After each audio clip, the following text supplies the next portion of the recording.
Jadi hanya sekitar berapa menit kami disambut oleh Sultan Kacirebonan dan Ibu Ratu yang juga mendukung pentuntasan kasus Vina ini segera. Inilah yang terhormat Bapak Sultan Kacirebonan dan Ibu Ratu yang ternyata sangat cantik. Terima kasih. Okay. Mau foto kegantengan gue juga silahkan.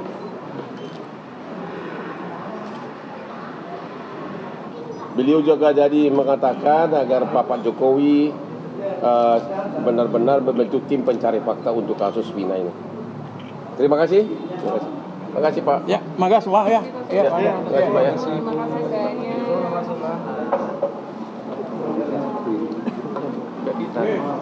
Nggak apa-apa di samping situ, taruh di samping. Kan kubu berbeda. Mana nih? Si mana si Mardiana sini? Mana Mardiana? Hah? Sini. Mana Mardiana sini? Pak Wira di sini Pak di samping.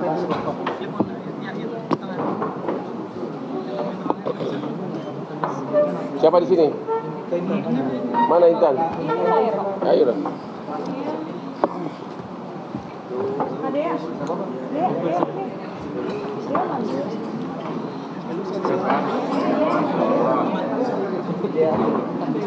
Boleh, ke sini Bang Yuju.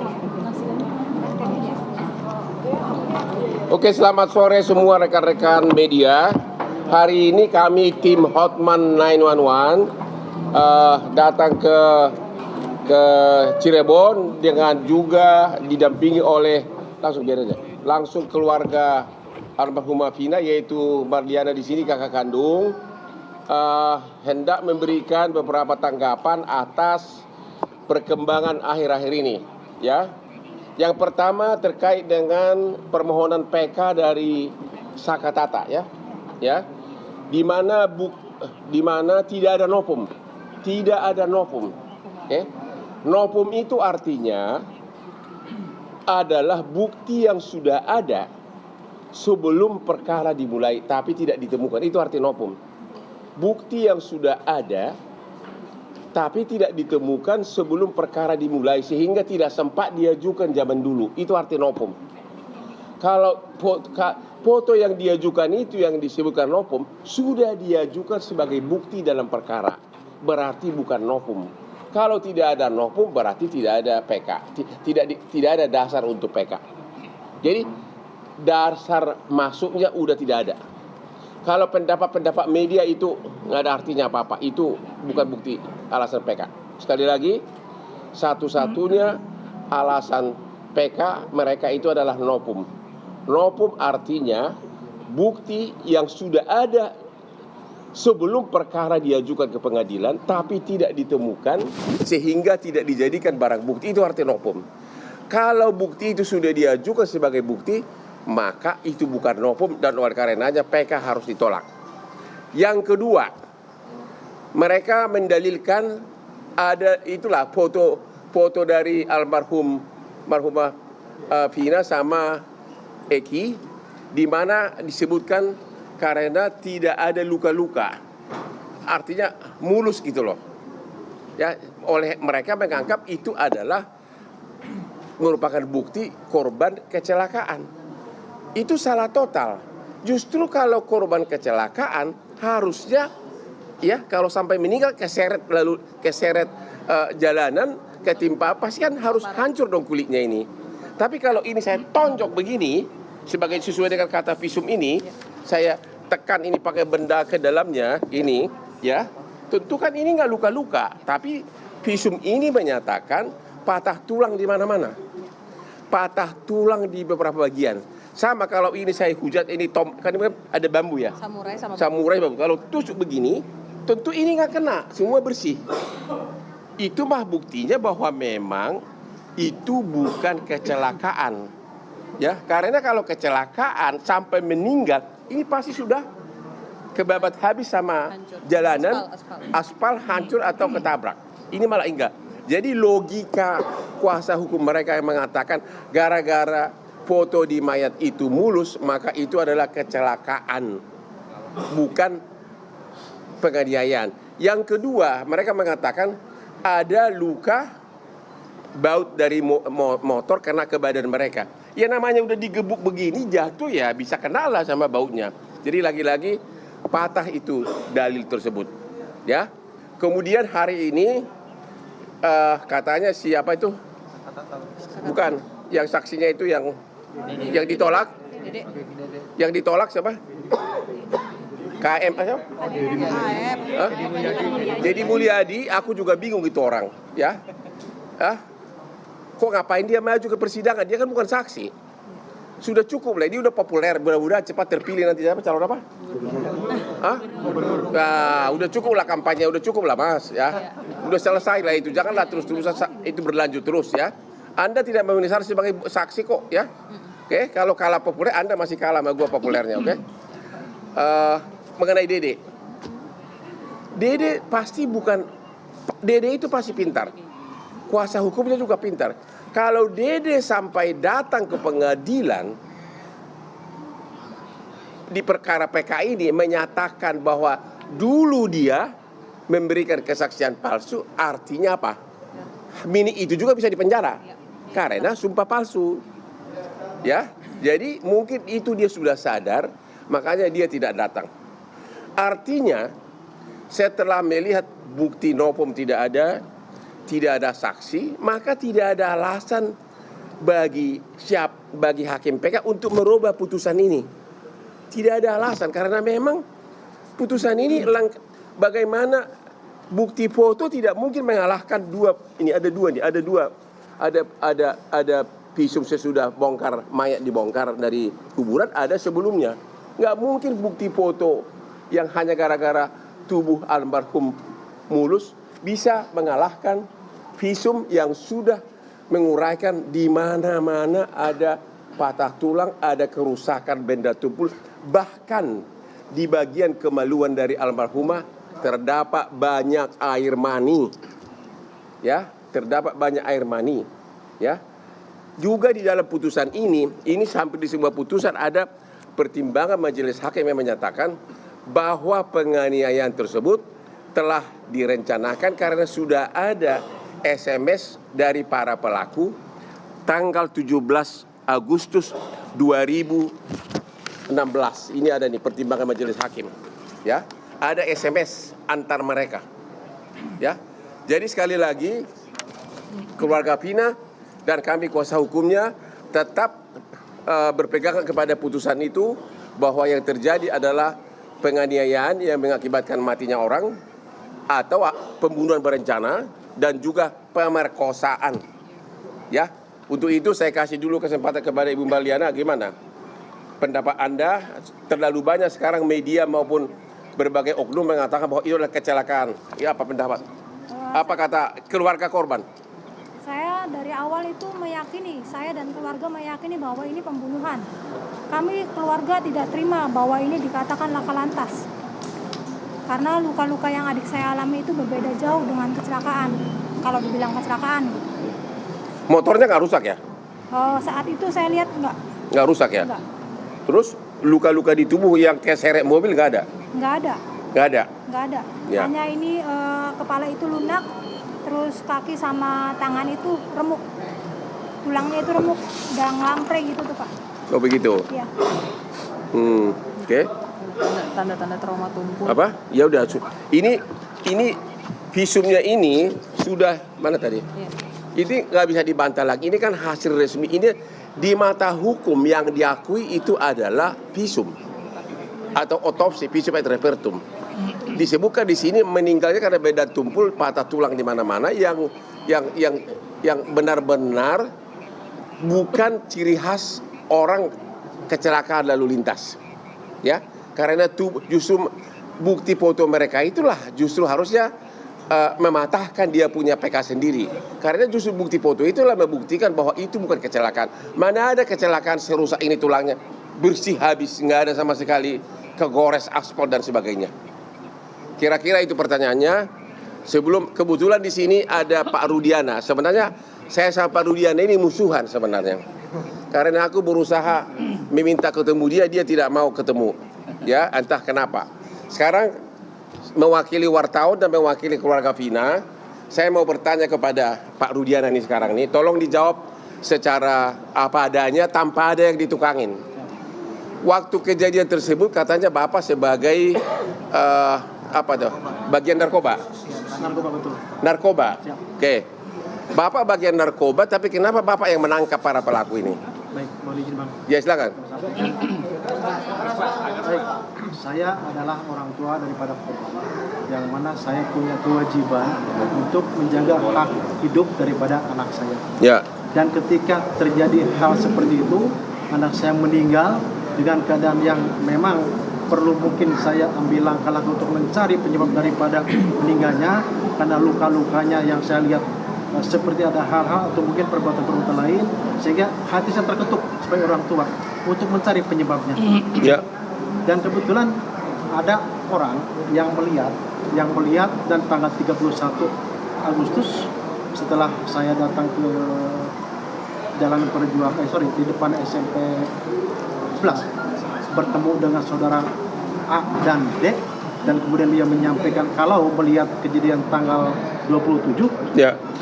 saat itu sebagai orang tua saya punya keinginan untuk lebih mencari tahu. Oke.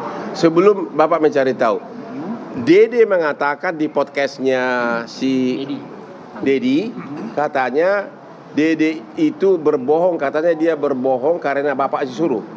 Dia mengaku-ngaku ada kejadian, padahal nggak. Benar nggak Bapak yang nyuruh? Tidak benar, Pak. Saya Bapak akan laporkan ke polisi? sudah kita laporkan. Sudah dilaporkan. Siapa yang dilaporkan? Kuasa hukum. Kuasa hukum. hukumnya, Pak. Siapa yang dilaporkan? Kita sudah laporkan 3 orang, Yaitu? Dedi Mulyadi, Dede, dan Liga Akbar Oke. di Polda Jabar. Itu apa itu? Pasal berapa? 27 ayat 3. Ya, siapa? Dedi Mulyadi sudah dilaporkan juga? Sudah bang, tiga-tiganya. Ntar nggak tercapai dong jadi gubernur. Jadi Kapolda lebih cocok dia bang. Oh begitu ya? Jadi penyidik Iya. dia sekarang. Iya. Sudah dilaporkan. Oke. Jadi tidak benar Dede Tidak benar, Pak. Bapak yang nyuruh berbohong. Tidak benar. Oke. Pertanyaan berikutnya. Sesudah Anda mulai lakukan pemeriksaan, yang bikin BAP siapa? Yang bikin penyidik reskrim, Pak. Saya cuma pelapor ketika sudah menggali sekitar 15 menit dan mereka melakukan, kita serahkan ke reskrim yang melakukan pemeriksaan. Oke. Itu kejadiannya malam-malam. Kenapa di BAP bisa begitu jelas para pelaku mengingat motornya merek apa, siapa bonceng siapa? Itu kan udah malam-malam. Kok bisa? Apakah itu rekayasa nggak BAP-nya? Kok bisa? Ada ditulis di BAP ini, si ini bonceng si ini, merek mobilnya ini. Yang ada malah mengatakan, ada malah pelaku mengatakan di BAP, aku duluan yang perawanin. Iya, iya. Ada lagi yang mengatakan, maaf, air maninya ketumpah di paha. Kok bisa sampai sedetail itu? Itu direkayasa atau memang begitu pengakuan para korban? Kalau saya sendiri sebagai pelapor tidak ada rekayasa, Bang. Ya. Pada saat kami menggali informasi dari para terpidana, itulah yang harus dituangkan di LP dan berita acara. Kemudian penyidik reskrim melakukan pengembangan terhadap para terpidana tersebut yang dituangkan di berita acara. Maksud saya, apa mereka waktu itu dalam keadaan mabuk pelaku itu? Tidak. Mereka sehat. Lu gua batu gara-gara lu ah. Maksud saya gini Pak, Ini Pak. kok bisa di BAP dijelaskan si A membonceng si B, ya para pelaku ya, merek motornya apa, Nio. yang merkosa duluan siapa, bahkan ada pelaku itu mengatakan aku yang merawanin duluan gitu loh. Itu ada di BAP, segitu rincinya gitu loh. Kok tiba-tiba sekarang 3 dari nama itu fiktif katanya. Soal nama fiktif gimana itu Pak?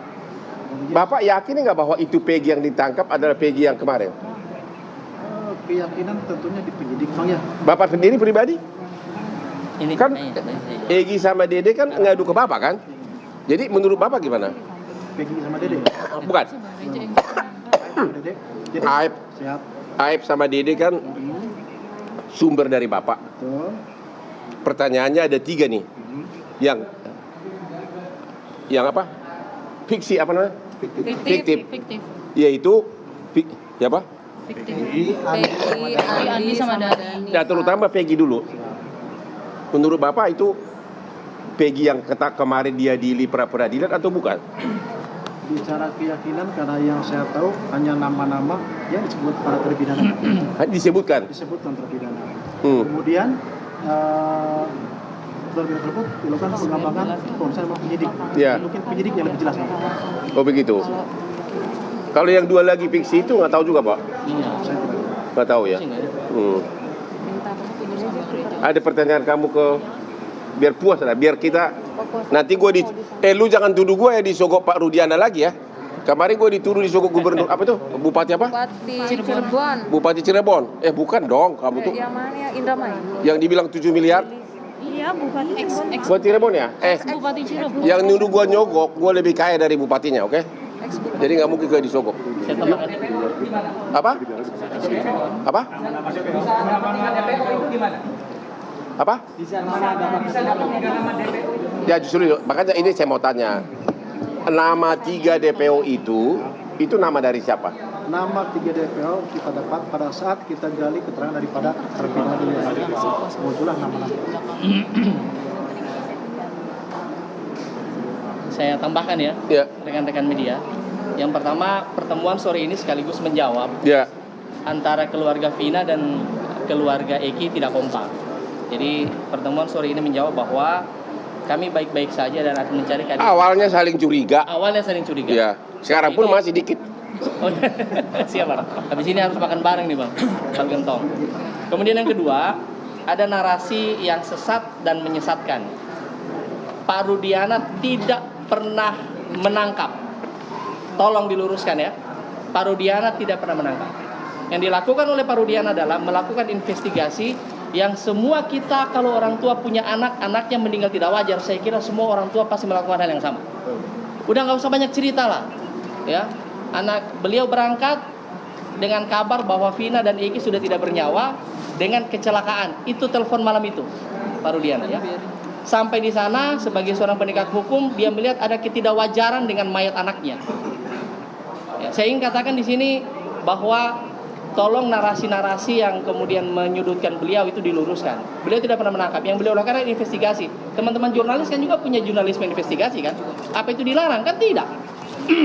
Nah, begitu beliau menemukan titik terang kejadian ini, ya, beliau berkoordinasi dengan reskrim. Betul ya? Anda ya, berkoordinasi dengan reskrim ya untuk membawa dan kemudian diinterogasi awal di Polres.